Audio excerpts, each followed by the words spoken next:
tardes a todo nuestro auditorio, bienvenidos a este programa a la letra Cahuila, cuya titular es precisamente nuestra gran amiga Georgina Martínez, y como siempre pues le mandamos un caluroso saludo, un caluroso abrazo, mejor dicho, para que se sienta donde ande.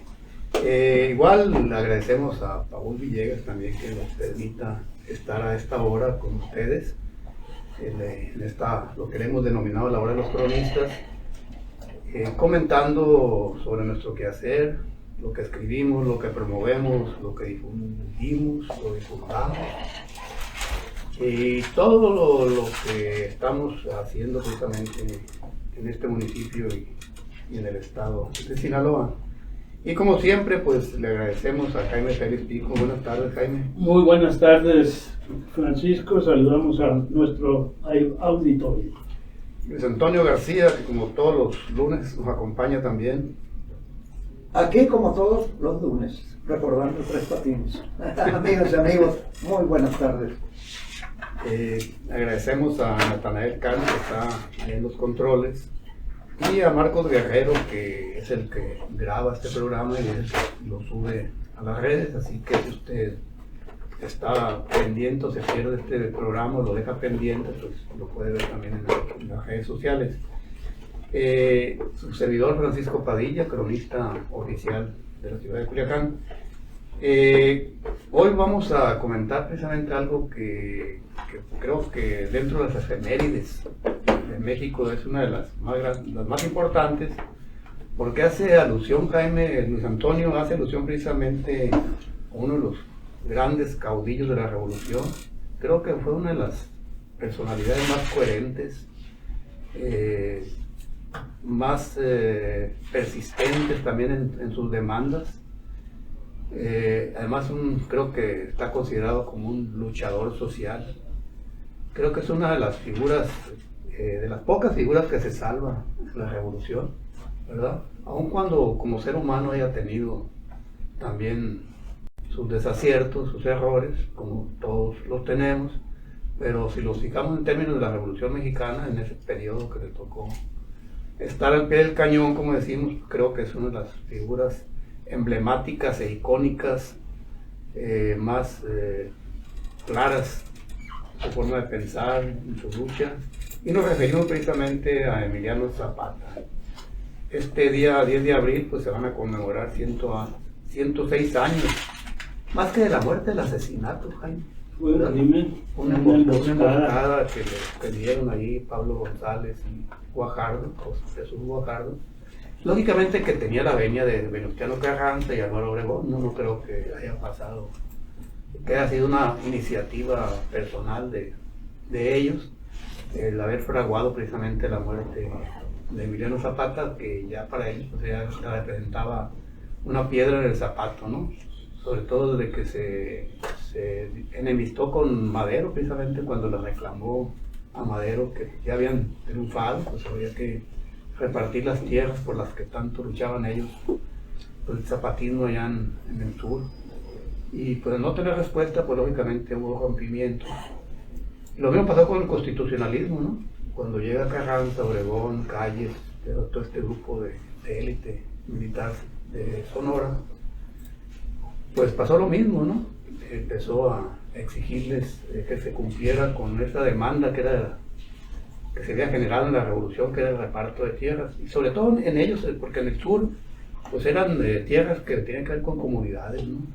Comunidades ancestrales que venían desde la colonia, pero incluso desde antes de que llegaran los españoles, esas comunidades milenarias. Por eso se cree que el movimiento de Zapata pues fue un movimiento milenarista, ¿no? Que fue retomando todas estas demandas generadas de mucho tiempo atrás, y cuando se dio el estallamiento de la Revolución Mexicana, pues en 1910, pues él se incorporó como un luchador social, incorporó las demandas, y más adelante pues va a incorporar el plan de Ayala, ¿no? Y esa va a ser su bandera de lucha, Jaime.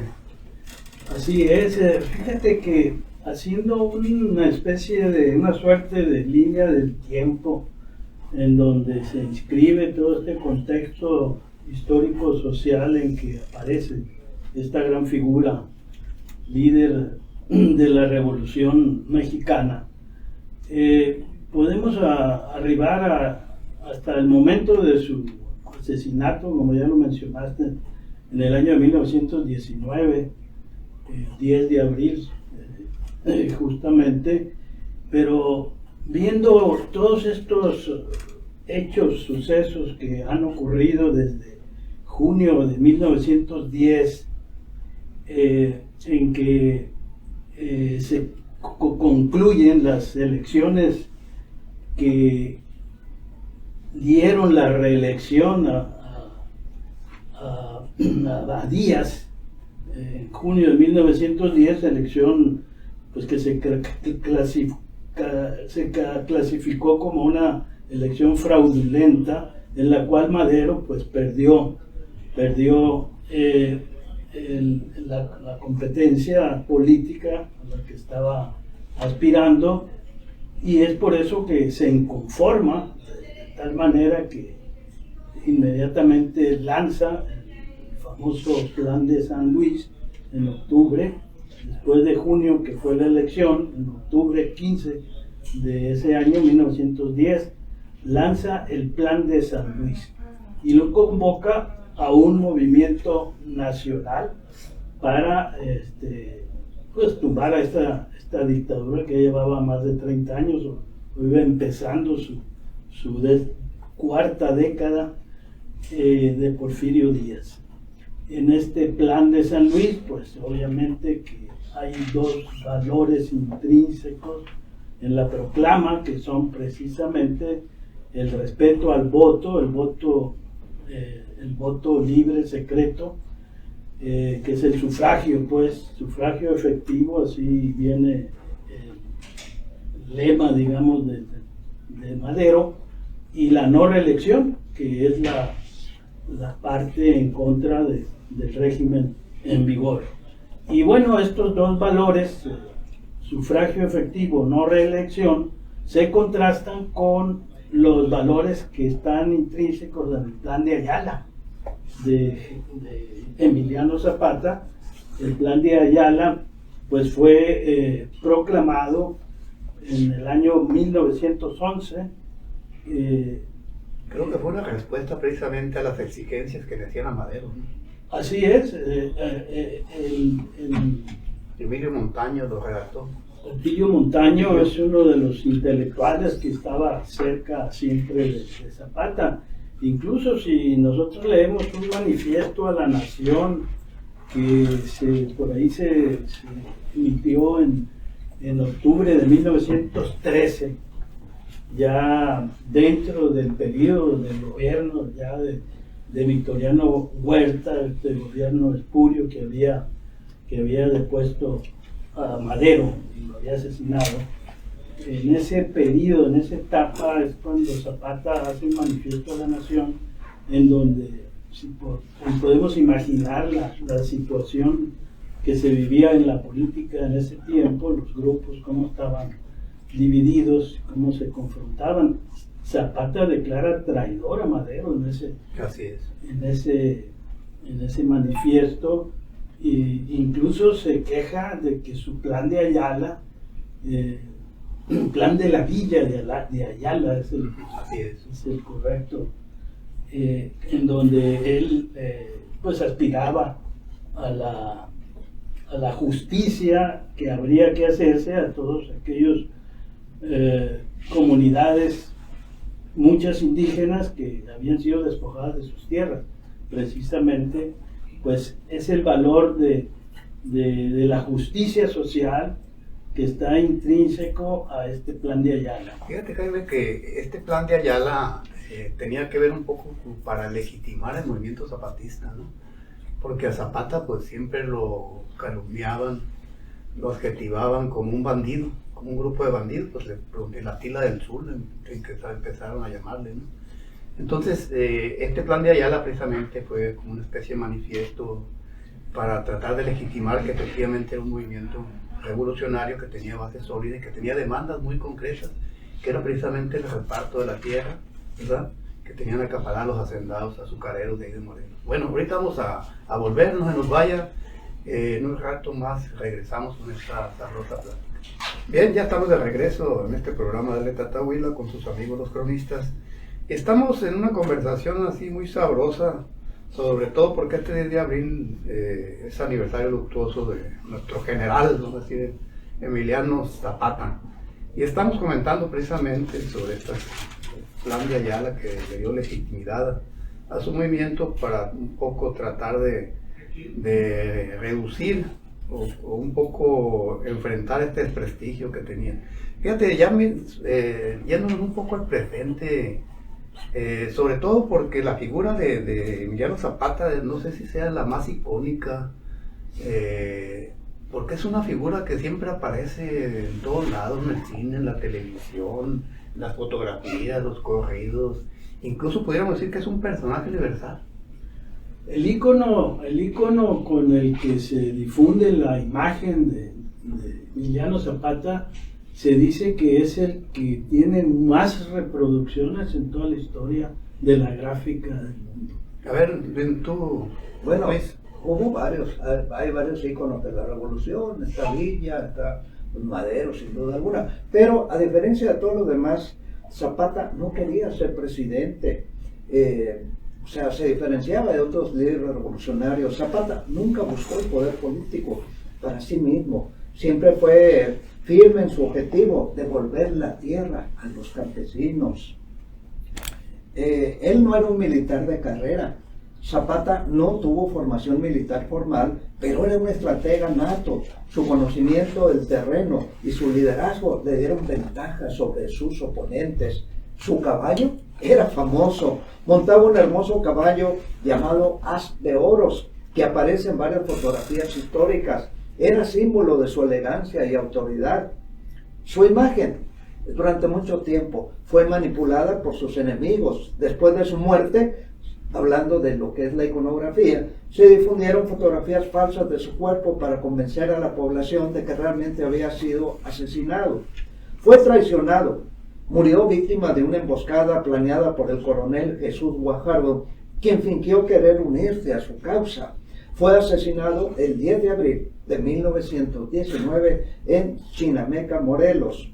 Él ha sido inspiración para movimientos modernos. Su lema, Tierra y Libertad, ha sido retomado por diversos movimientos sociales, incluyendo el Ejército Zapatista de Liberación Nacional en Chiapas. Él tenía un fuerte vínculo con su comunidad, era muy querido en Morelos, donde se le veía como un defensor nato de los pueblos indígenas y campesinos. Zapata, o sea, hablando de íconos como tú dijiste, Francisco, sigue vivo en la cultura popular. Su imagen aparece en murales, canciones, películas, grafitis y camisetas. Es un ícono de rebeldía y justicia social en México y en otras partes del mundo. Exactamente, si nuestro público quiere precisamente mañana conocer de voz de un especialista, hablar precisamente sobre esta figura de Emiliano Zapata, los vamos a invitar el H Congreso del Estado de Sinaloa a través de la Comisión de Cultura y Artes y el Archivo General del Congreso. Los invitan a la conferencia magistral La Disputa Histórica por Zapata. Fíjate el título, resulta interesante, ¿no? La Disputa Histórica por Zapata. Esta conferencia la va a dar el doctor Felipe Arturo Ávila Espinosa, que es un especialista en la Revolución Mexicana y creo que es director del INER, ¿no? El Instituto Nacional de Estudios de la Revolución Mexicana. Y la va a comentar nuestro gran amigo, el doctor Raúl Sarmando Alarcón Amezquita. Es mañana martes 8 de abril a las 4 de la tarde en el Salón Constituyente de 1917. Ahí va a estar Felipe Arturo Ávila dando esta conferencia, La Disputa Histórica por Zapata. Y así en términos muy generales le digo de qué se va a tratar, a reserva de que usted vaya y lo oiga, porque con motivo de los 100 años de Zapata en 2019, ya ves que hubo un montón de conmemoraciones. Incluso a mí me tocó estar allá en Morelos, hubo un encuentro de cronistas en Cuautla, y ahí tuve el privilegio de que nos llevaron a hacer el recorrido de todos los pueblos donde tenía cuarteles Emiliano Zapata. Anduvimos recorriendo hasta ahí y terminó en Chinameca, donde fue asesinado. Hay una estatua ahí a la entrada de la ex hacienda, ¿no? 100 años se conmemoraban. Sí, se conmemoraban 100 años de la muerte de Zapata. Bueno, se trata de esta disputa histórica por Zapata, y que mañana usted va a tener el privilegio de escucharla. Es cómo han hecho los grupos políticos en este ritual cívico alrededor de la figura, ¿no? Cómo se han apropiado del discurso, de la figura, cómo se han apropiado también de sus demandas, ¿no? Durante mucho tiempo los partidos políticos pues explotaron toda esta figura, estas demandas, todos hicieron suyas supuestamente las demandas de tierra y libertad, del plan de Ayala, y de una u otra manera estaba presente en todos los homenajes de este discurso en relación al caudillo, ¿no? Entonces lo que va a hacer mañana precisamente en esa disputa histórica por la imagen que me tocó, salió publicada en Proceso, una edición especial precisamente ese año, que se llama Viva Zapata, a 100 años de su ejecución, y ahí precisamente Felipe Arturo Ávila hace esboza pues lo que va, creo, mañana a hacer la exposición, ¿no? Y se trata precisamente de eso, ¿no? La batalla que se da por los símbolos y la figura de Zapata. Es en el Congreso del Estado. Es en el Congreso del Estado a las 4 de la tarde. Sala Constituyente, mañana a las 4 de la tarde. Pues estará muy interesante escuchar a este señor. Incluso fíjate, Jaime, Luis Antonio estaba leyendo anoche, releyendo el artículo, ya lo había leído hace tiempo. Él narra, por ejemplo, pone un ejemplo, vaya la redundancia, cuando estaba López Portillo, creo que quisieron trasladar los restos de Emiliano Zapata de Morelos a la rotonda, al Monumento de la Revolución. Y la familia y los movimientos independientes campesinos se opusieron porque dijeron, bueno, ¿cómo va a estar el Emiliano Zapata con los que lo mandaron matar? Porque ahí en el Monumento de la Revolución pues está Venustiano Carranza, está Álvaro Obregón y están algunos otros que pues, efectivamente fueron los verdugos de él. Entonces los restos de él pues están en Cuautla, ahí nos tocó hacer un homenaje ahora que fuimos. Ahí está el monumento, es una figura grandota de Zapata y ahí es donde descansan los restos. Entonces esta disputa pues no solo por la figura, la imagen, sino también pues, hasta por los restos, ¿no? Lógicamente tenía que ver con esta presunción de que pues yo puedo manejar esta narrativa, ¿no?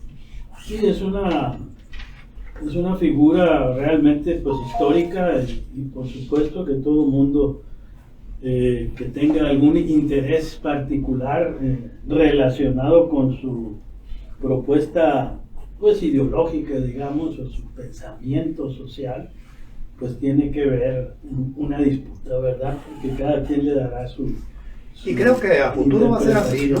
Bueno, si pensamos pues de que, por ejemplo, su plan de Ayala, que es donde están plasmados sus grandes proclamas, pues está de la justicia social, está ahí como un valor nacional establecido, hacerle justicia. A ver, Jaime, ya un poco pues cerrando esto, las preguntas de los 64,000, y que tiene que ver con el presente, pues ¿qué tanta validez puede tener ahorita el plan de Ayala si se supone que ya no hay reparto agrario, ya no hay tierras que repartir?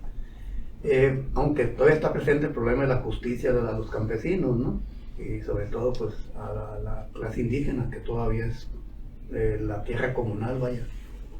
Pues sí, sería un tema interesante de investigación de cuáles son las reminiscencias, digamos, de estas ideas, de estas propuestas en el presente, porque pues han pasado ya repartos agrarios desde la etapa de Lázaro Cárdenas, que se intensificó. De hecho, ahí se dio un proceso muy interesante de reparto agrario, de expropiación. Un fuerte volumen de tierras fueron repartidas en ese tiempo. Y aquí en Sinaloa se refleja mucho más adelante, en los años 50, en el periodo del gobernador Leopoldo Sánchez Celis, y luego pues ya en los movimientos después del 68 que Taquito, el paralelo 19, que hubo invasiones. Y el crimen de este líder, sí, el papá de nuestro amigo Sergio Zárraga, allá en el Tajito. Norte, en el Tajito, pues son reminiscencias de esto, y que por supuesto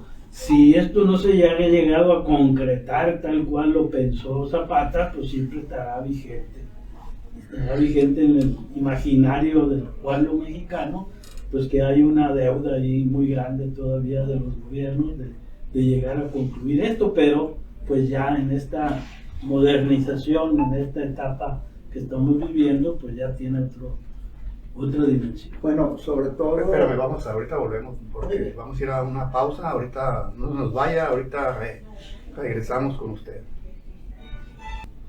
Bien, queridos amigos, ya estamos de regreso, y como ya se dieron cuenta, y los que empiezan a sintonizar esta estación, estamos comentando acerca del aniversario luctuoso del general Emiliano Zapata, que va a ser precisamente el 10 de abril.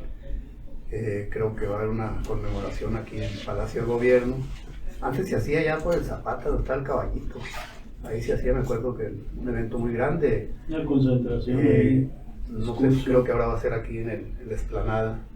Y ya un poco para ir cerrando este tema y abordar otro, pues creo que el análisis que se hace de la figura de Zapata, de sus demandas, su lucha, precisamente que ha sido retomada por una gran cantidad de movimientos sociales, entre ellos ya mencionaba Luis Antonio, el Ejército Zapatista de Liberación Nacional, que también lo reivindicó parte de su lucha, y otros movimientos independientes y campesinos que han... Pero le comentaba a Jaime, a la luz del presente, pues creo que cómo ver a la figura de Zapata, cómo ver las demandas del plan de Ayala, este plan de tierra y libertad, a la luz del campo, ¿no? Como en el caso de Sinaloa, pues lógicamente hay una situación muy dura, sobre todo por el problema de la sequía, por el problema de los créditos, los precios de los granos, etcétera, etcétera. ¿Cuál es la situación del ejido? Pues básicamente de la reforma que hizo Carlos Salinas de Gortari en 94, pues básicamente se vendió el ejido de nuevo, ¿no? Se desapareció. Y se entró al mercado de nuevo. ¿Qué pasa con las comunidades, por ejemplo, que la mayoría son tierras de temporal? La pequeña propiedad, que es básicamente la que hay aquí en Sinaloa, ¿no? En el caso para el sur creo que también existe una gran cantidad de pequeñas propiedades. Y en el caso de los monopolios o los latifundios, que en ese tiempo eran básicamente contra los que se luchaban, pues no sé si estarán simulados o todavía existen estos, Jaime, estos latifundios. Pues mucho se habló en la etapa de Sánchez Celis, que inició un reparto agrario. Mucho se habló de que había mucha simulación en pequeña propiedad, que era un determinado número de hectáreas por persona, y que bueno, pues eran padres, hijos, abuelos de una sola familia que acaparaban cientos de hectáreas, y bueno, era una simulación, ¿verdad?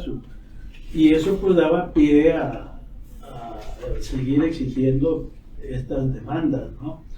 Es lo que veníamos ahorita tratando de concluir con este tema. Desde mi punto de vista, yo tomo si están vigentes estas demandas, ¿no?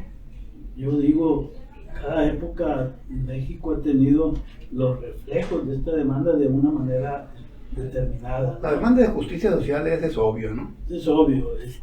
Justicia social incluso está dentro de los 5 valores nacionales que tenemos, desde la libertad, independencia, soberanía, justicia social y democracia. Sobre todo con los pueblos indígenas. Entonces, sobre todo con los pueblos más marginados y más, digamos, no solamente indígenas, sino también pueblos mestizos, pueblos pobres que han estado viviendo muchos en extrema pobreza. Son los desamparados del gobierno. Y de hecho son demandas que se generaron también en la revolución. Fíjate cuánto tiempo ha pasado de eso. Así es. Y bueno, si estamos hablando de Zapata, pues nos estamos refiriendo a ese tema de la propiedad de la tierra, digamos, o la distribución de la tierra y la justicia social. Pero si hablamos de Madero, en su plan de San Luis, están esos 2 valores que también tienen sus reminiscencias en la actualidad y tienen sus manifestaciones.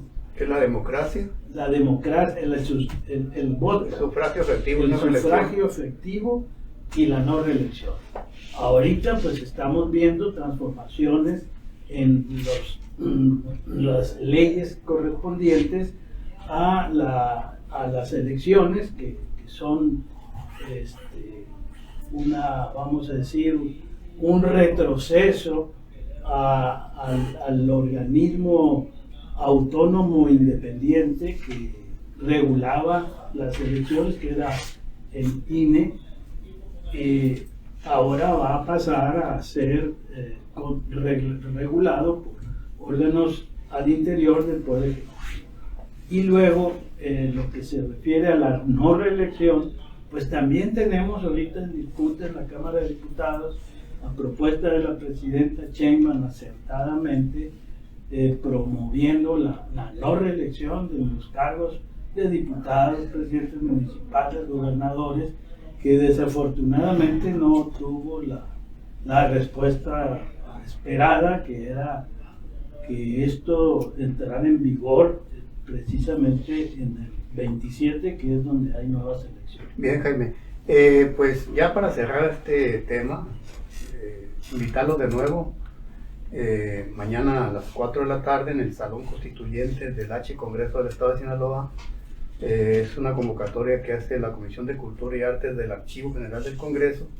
Esta conferencia magistral, la disputa histórica por Zapata. Si quiere más, porque esa es una discusión con mucho contenido, que pudiéramos aquí estar horas y horas precisamente en torno a la figura de Emiliano Zapata.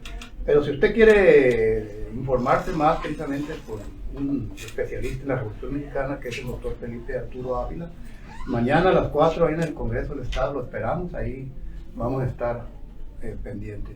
Bueno, antes de que se nos vaya la hora, hay otra efeméride muy importante, fíjense, Luis Antonio, Jaime, y vamos a dejar a Luis Antonio para que él la empiece abordando. El 11 de abril, pero de 1861, falleció Francisco González Bocanegra. Hace 164 años que falleció muy joven. ¿Quién es Francisco González Bocanegra? Pues aquí nuestro gran amigo Luis Antonio les va a recordar. Bueno, fue el autor de nuestro himno nacional, pero hay varias curiosidades acerca de su figura. Primero, no quería escribir el himno. Francisco González Bocanegra no quería participar en el concurso convocado por el gobierno para crear el himno. Eso fue allá por 1853. Fue su prometida, Guadalupe González del Pino, quien lo encerró en una habitación con papel y pluma y no lo dejó salir hasta que escribió la letra.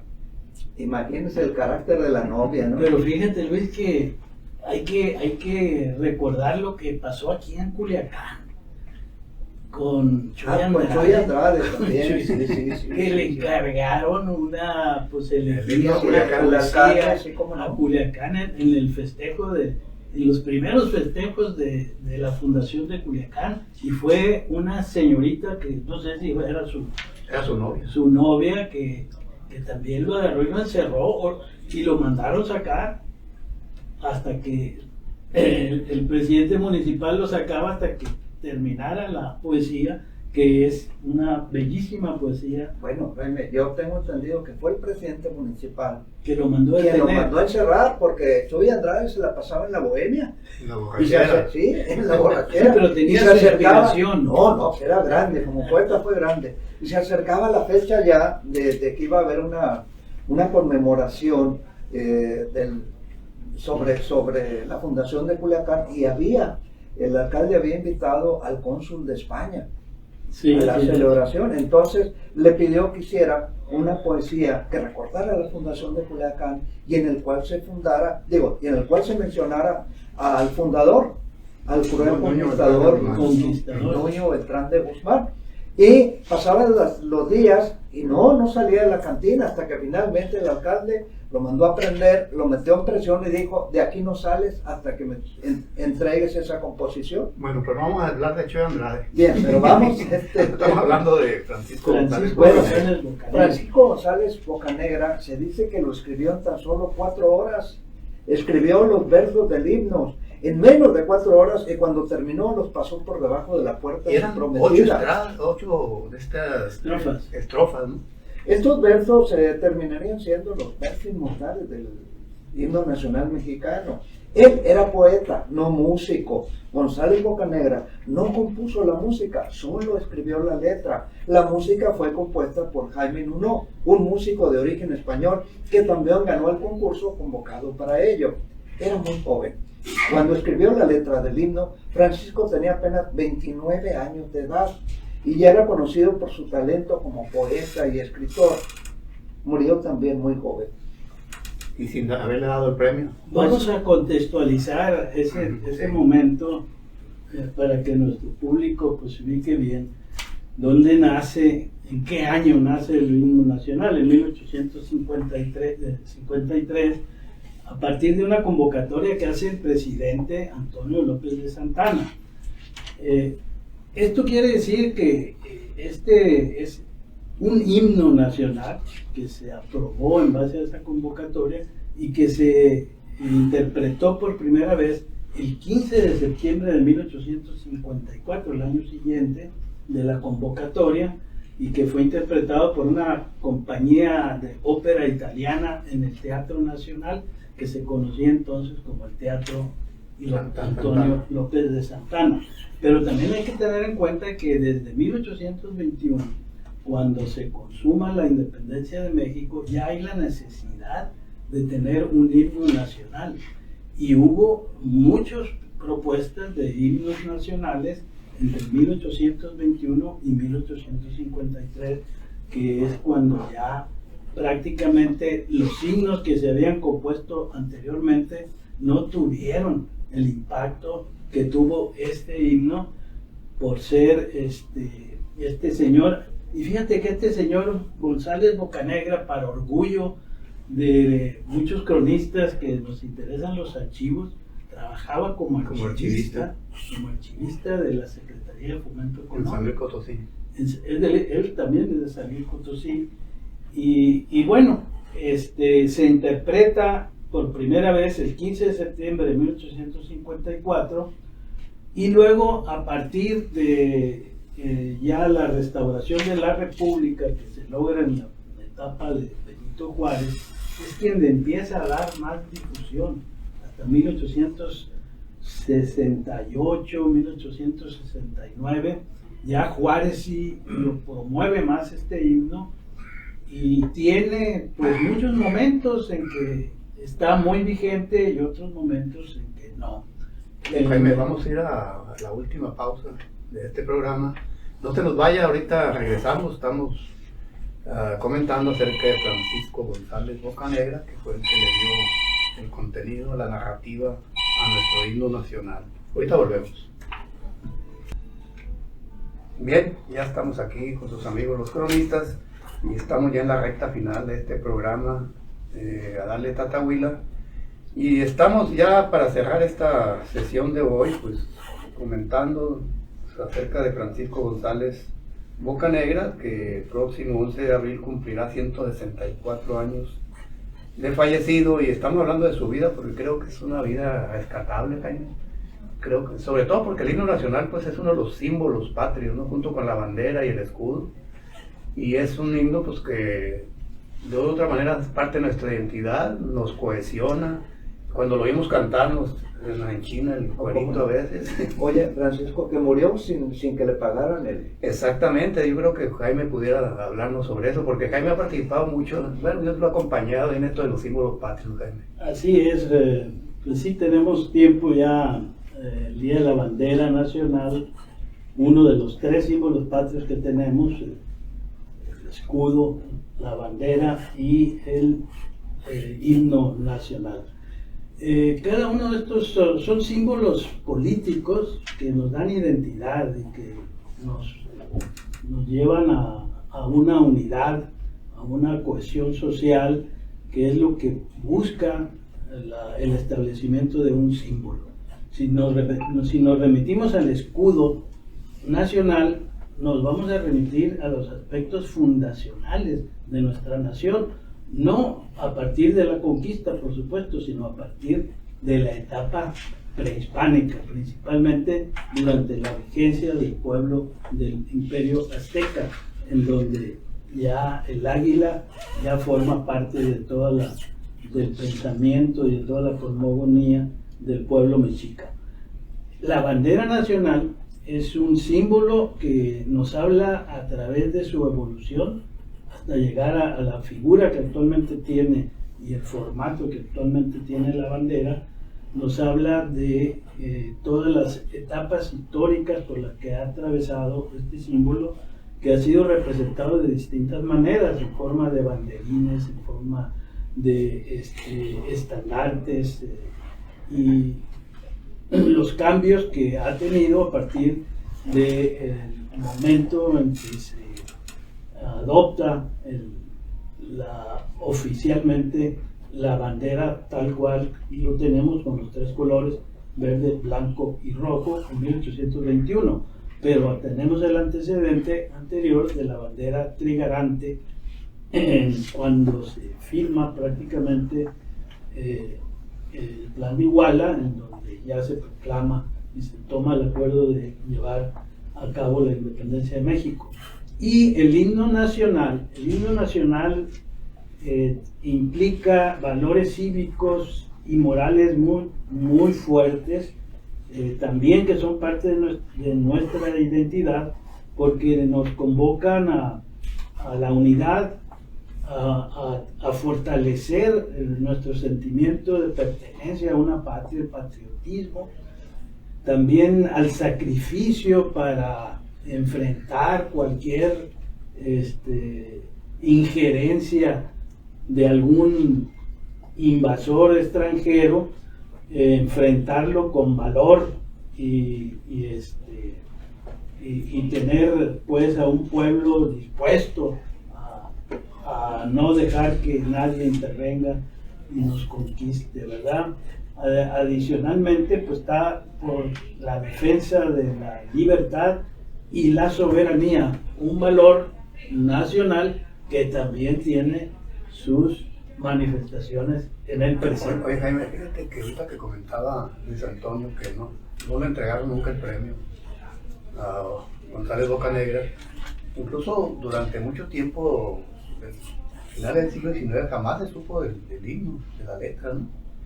No fue sino hasta la llegada de Porfirio Díaz, y es uno de los méritos que hay que otorgarle a Díaz, que el centenario de la independencia, pues él empezó a mencionar y a encargar a los funcionarios que traje a Jaime Nuno, exactamente, que vivía en Estados Unidos. En Estados Unidos sí hizo un evento muy grande. Y les encargó también que buscaran el original, ¿verdad? Porque estaba perdido el contenido del himno nacional. Y fue precisamente pues durante esas celebraciones que se tocó ya el himno nacional de Bocanegra y de Jaime Nuno. Sí, hasta llegar a su reglamentación. En 1943, ahorita hablamos fuera del micrófono, cómo durante el gobierno de Ávila Camacho ya empezaron a crear una ley para reglamentar, ¿no? Sí, que actualmente es la ley sobre el escudo, la bandera y el himno nacional. Porque nosotros, los mexicanos, pues tenemos este instrumento jurídico que nos marca cómo debemos honrar a nuestros símbolos patrios. Pero además él se encargó de trasladar los restos a la rotonda de los hombres ilustres en ese tiempo, de Bocanegra. De Bocanegra, Ávila. Y no me acuerdo si también de Jaime Nuno. Pues no tengo ese dato, pero lo vamos a investigar. Hay un tema de interés también en esto, a partir de, rápido, Jaime, porque ya de las conmemoraciones del bicentenario en el 2010, surge la propuesta de modificar las letras del himno nacional. Sí, que fue un escándalo. Porque dicen que invocan imágenes bélicas y que no se ajustan al México de hoy, que aspira a la paz y al respeto de los derechos humanos. Que es una discusión todavía vigente, ¿no? Todavía. Sí, y es posible que en un momento a otro alguien haga alguna iniciativa para hacer esto. Sin embargo, creo yo que estos valores cívicos y morales implícitos en la letra del himno nacional no pierden vigencia. Así es. Porque convoca al patriotismo, al sentimiento de patria y también a la posibilidad de que cualquiera pueda levantarse, sacrificarse en bien de la patria ante una posible invasión, que no estamos tampoco exentos de ella. Exactamente. Antonio, ya Para finalizar, él murió el 11 de abril del 61, 1861, y fue sepultado en el Panteón de San Fernando. En 1901, sus restos fueron trasladados al Panteón de Dolores. Posteriormente, el 27 de septiembre de 1932, fueron depositados en la rotonda de las personas ilustres. Finalmente, en 1942, se colocaron en su ubicación definitiva junto a los restos de Jaime Nuno, compositor de la música de ahí está el dato. Bien, pues ya nos vamos. Muchas gracias a nuestro público por habernos escuchado. Nos vemos el próximo lunes en este programa Dale Tata Oído con sus amigos los cronistas. Muchas gracias a Natanael Reyes en los controles, a Marco Guerrero por estar grabando también este programa, y lo invitamos a acompañarnos la próxima semana. Y ya para irnos, pues lo invitamos mañana a la conferencia magistral, la disputa histórica por Zapata, allá en el Congreso del Estado a las 4 de la tarde. Luis Antonio, buenas tardes. Pues un saludo a nuestros amigos de Imala, que ayer estuvimos allá, y a nuestro querido amigo Aarón Lascano, que nos atendió de maravilla. Muy buenas tardes, nos vemos el próximo lunes.